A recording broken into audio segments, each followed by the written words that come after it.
In today's video, I'm going to take you through my portfolio name by name so that you can see exactly what holdings I have that give me my 100,000 per year in dividends. I've gotten a lot of requests on scrolling slowly through my portfolio and showing you each of the names. So I'll briefly show you all the names and explain a little bit of why I own them.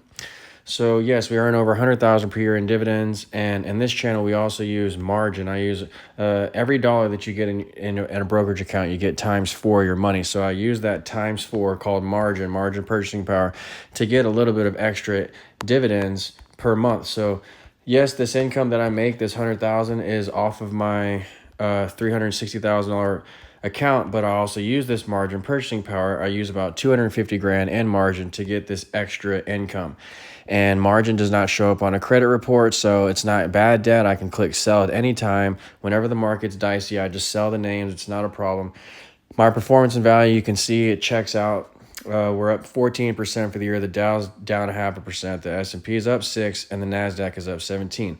The Nasdaq has been beating us lately as value has pulled back. I just made a video on growth versus value last night. Please check that out. You want to have the right balance between growth and value, and we are pretty balanced between the two, but value has taken a hit. So we're losing to the Nasdaq, but we're still beating the S&P, which is my goal. My goal is to stay in between value and growth, which is the Dow Jones is value, Nasdaq is growth, S&P is right in the middle. It's the perfect balance. So as long as I'm in line with the S&P or better, I'm happy, and we're beating the S&P.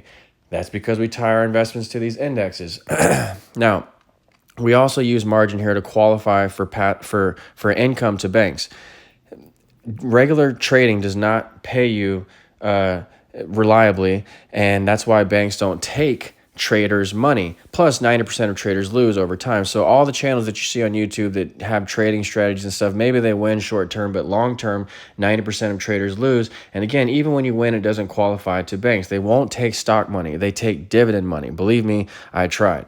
So that's my whole thing at this channel. I take this income, this margin, this 250,000 margin roughly, which I'm charged about 5% interest on because I have a large account size and I trade frequently, plus I negotiated it down. That's my margin that I use, and I always just try to keep this number over 100 grand so that I always have cushion from a margin call. So I live out of this account. I travel the world out of it. I pay my bills. All my bills are synced up to this account. It acts as a glorified checking account and savings account. So I believe living life through a brokerage is the best way to live financially free. Out of a 401k and out of an IRA, you have to pay. There are penalties if you withdraw. You have to do it at a certain age. This you can do at any time. So moving through my portfolio, you can see we're up for today. We're up 1.28%, and the market is up. Let's see if we can refresh the screen. We'll see the market is up 1.2. The Dow Jones is up 1.16. Nasdaq's up 1.2, and the S&P is up 1.13. So we're beating the S&P, and we're also beating the Nasdaq a little bit. 1.22. Yeah, we're beating the Nasdaq. So this is what we want to see. Yesterday, Cornerstone was down, but today it's back up, and people were freaking out and sending me a lot of emails about Cornerstone, but this is just how Cornerstone works around its X dates, its X dividend dates. It just had a dividend, so it falls after its dividend, and it usually trades with a mind of its own after dividends. But we have 200 grand in each of these funds. It has a 20% dividend. It's 4 stars, and it gives me my drip. That's my favorite thing about Cornerstone is if you go to these drip shares, you can see any of these $6 lots. Okay, that's where they buy your dividends every month. They reinvest your dividends at the NAV, which is $6.49. So you get an instant 18% gain every time you drip your shares of Cornerstone. So we have a lot of drip lots in Cornerstone, and that's how we're getting this outperformance on the market this year, in addition to using our leverage. By the way, if you need any help with margin or Cornerstone, email me for those e-guides. I finished the e-guides on Cornerstone. I'm just waiting for everyone's revisions to come back in on the margin e-guides. A lot of you guys are giving feedback, and that's nice. We're building a better product for the rest of the community going forward. So again, if you need help on margin or Cornerstone, please email me at akintodd48@gmail.com. So Cornerstone, we have 400 grand in those. And they are CLM is the S&P and CRF is the Nasdaq. That's how we achieve balance using our margin strategy, and we stay in line with the indexes. which prevents margin calls and increases portfolio performance. We also have OARC, it's a 30% dividend. This is our growth fund. We have 20,000 in it. It's the Kathy Woods ARC growth funds. GOF, it's bonds. It's a 4-star fund, 4 to 5-star fund. It has bonds and equity, so it's a stabilizer for our portfolio. We need stabilizers. We have 20 grand in bonds and GOF. We need stabilizers to offset our growth names. This helps us stay out of margin calls and increases our performance, and ultimately just reduces volatility so that this number here is never shaken and you can keep living out of your account freely without worry of margin calls. So GOF, they do bonds and equities, again, a nice mix. RYLD, that's another growth fund. We have 15,000 in it. It decays, it goes sideways. So I have USA, which is a total return fund that goes upward left to right. We just made a video on that as well, how to diversify using margin. You want to find stocks that move upward left to right that offset the decay of these other funds that you see, like a Cornerstone some days, like yesterday, RYLD, it goes sideways to down. So they have large dividends, but they decay. Even OR can decay some. So you want to have upward left to right moving funds that offset that decay. So USA, 10% dividend, we have 15,000 in it, and it's also very cheap. Look at that on a chart if you ever get a chance. It also beats Schwab D on a 10-year test. See Morningstar, see my past video on USA on how it beat Schwab D, even though it's only a 2 to 3-star fund. JEPI, everyone knows this, it's a high-quality fund. Sells covered calls, has a 10% yield roughly. That's why we don't have much in it. We only have 15K in it because the yield is low. BDJ, same thing. The yield is about 8 to 10%. And moves sideways. BDJ can actually move upward, left, or right a little bit. So can JEPI, but generally they both move sideways. And I have a small amount in them, roughly, because they have small dividends, about 10%. So obviously I have my larger amounts and the higher yielding funds. Sometimes they're not necessarily higher quality. Like OARC is not a higher quality fund than GOF, but the dividend is so large at 30% that it offsets a lot of the risk that comes with this fund. So moving on, we already talked about JEPI, BDJ, 4-star fund, BlackRock. Again, check that out. I've done a video on that, but we have 11,000 in it. Clip, 50% dividend, Chinese covered call, internet companies. It follows the internet, Chinese internet companies, sells covered calls on those companies, 50% dividend. I have 10 grand in it because it's risky, but my even riskier funds down here at around 5 and 8,000 are down there, and Clip is 10 because, again, it's similar to OARC. The dividend is so large that it offsets a lot of the risk associated with Chinese internet companies and growth companies. RIV, a 4 to 5-star fund, once again, does bonds and equities. It has about a 13 to 14% dividend. It's a stabilizer for the portfolio. Bonds did not do well in 2022, but as interest rates fall, bonds should be a good candidate for a rebound and should outperform in 2023 and going forward. Again, also they act as stabilizers in typical down markets. So RIV, I have 10,000 of RIV. And then moving on, BST, BlackRock Technology Fund. It moves upward, left to right on its chart. I mean, if I just showed you a chart of BST really quick, I don't have time to go through each of these funds charts, but almost a 10% dividend. And look at what it did on its chart. It moved from 30 to 60 from in 2020. So it can move upward, left to right, but it gives you growth and it gives you a 10% dividend. You know, JEPQ, that is the growth side of JEPE, and I've chosen BST because it has lower maintenance and it moves bigger than JEPQ. So we have JEPE for our value, but JEPQ we went with BST instead of JEPQ because it moves more upward, left to right, and it has lower maintenance at E-Trade. JEPQ has low maintenance at other brokerages, but at E-Trade it's 50%. And you know, when I'm using my margin strategy, I don't like 50% maintenance. If I put $1,000 in JEPQ, that means it takes up 500 of my equity. That's too much. So I prefer 30% maintenance name. That's what all these funds are up here that I'm showing you. They're top rated, most of them, and they're 30% maintenance. OARC and Clip, they are 50% maintenance. So I'm aware of that, but I have to have trade-offs where I can. At least it's not 100% maintenance, and it's giving me a large dividend to offset my margin interest. So Riv, BST, we just covered that technology. BlackRock Shy, it's convertible securities, so it does stocks, but it's convertibles, and so it gives you a little cushion from on the downside. They have a lower cost basis because they can convert to their stocks at a much more favorable price. Convertibles, Shy, 4-star fund, moves upward, left, or right on its chart, and has 11% dividend. We have 10K in it. CSQ, it also has about a 9 to 10% dividend. 4-star fund, Calamos, it does convertibles and it moves upward, left, or right on its chart. CSQ, again, look into that. It's a big stabilizer for our portfolio, yes, but it's a big contributor to our performance when it's moving upward, left, to right, and the rest of our names are decaying. CSQ, one of my favorites, 4-star fund. PTY, another 4 to 5-star fund, but this is bonds. It's 11%. It doesn't have much duration, which is good. When rates are rising, you don't want long duration.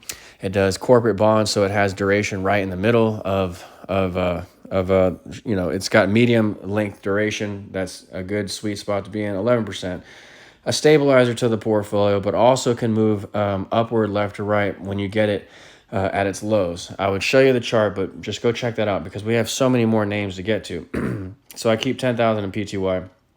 Raw, it's real estate, 13 to 14% dividend.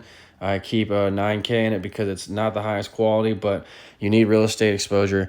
That is a sector of the S&P, not a big part, but it's a sector. So we keep 10,000 in raw. IAP, we've been buying this fund on all these dips that you've been seeing recently. It has about a 23% dividend. IAP, that's tax free, is the Carl Icahn fund, but beware of this one. It's under a lot of scrutiny right now from the short sale from Hindenburg.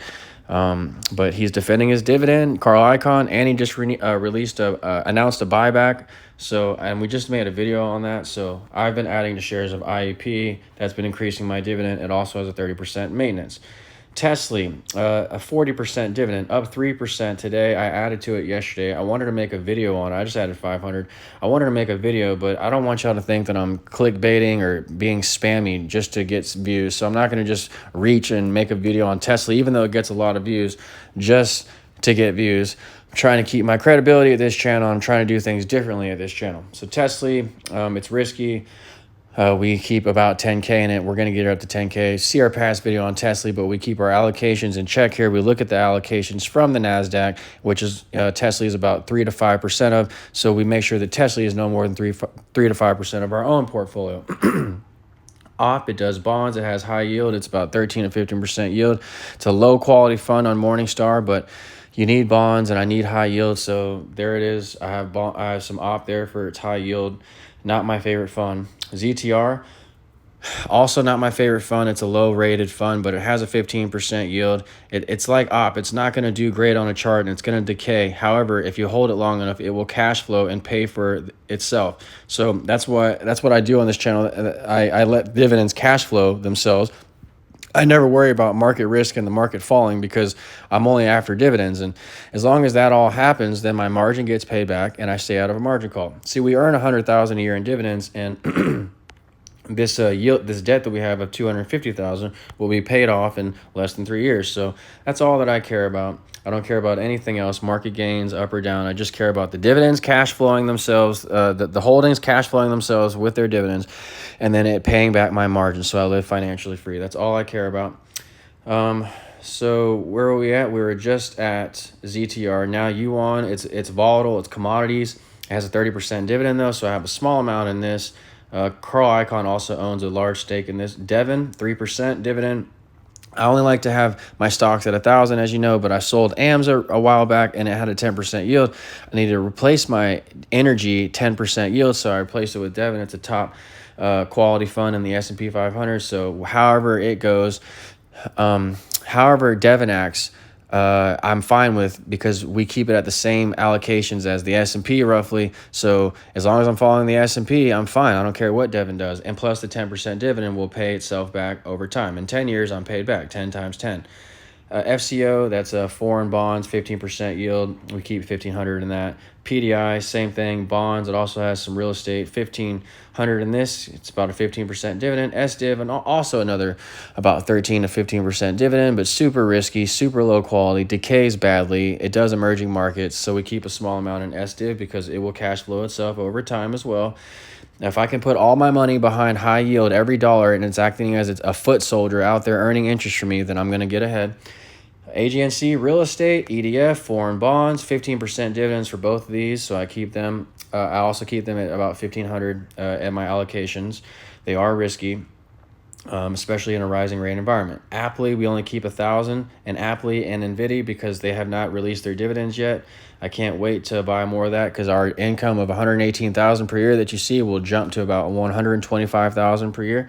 That'll help us out with our monthly bills significantly and knock my margin down even further.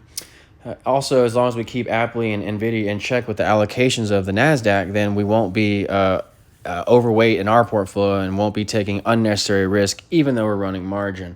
SLG up 6%. Yesterday it was down 6%. This is our skyscraper REIT. Has some of the best assets in the world, and some of the best skyscrapers ever, and iconic properties in New York. Has about a 15% dividend. We keep $1,000 in it.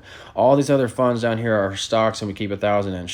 SARK is our OARK short. It's our ARK short. We keep a hedge there just in case, so I could sleep at night. I have 1,000 in it. Altria, it's our consumer staple play, almost a 10% dividend. BHP Metals, almost a 10% dividend as well. Whirlpool, about a 5% dividend. It's housing and consumer staples and top quality. Most of these are in the S&P, so I'm replicating the S&P with each 10 sectors of the stocks. So if I can have as many indexed investments as I can, or replicate many portfolios within the portfolio of the indexes, I'm going to get out ahead, I believe. SJT royalty play, 10 to 20% dividend.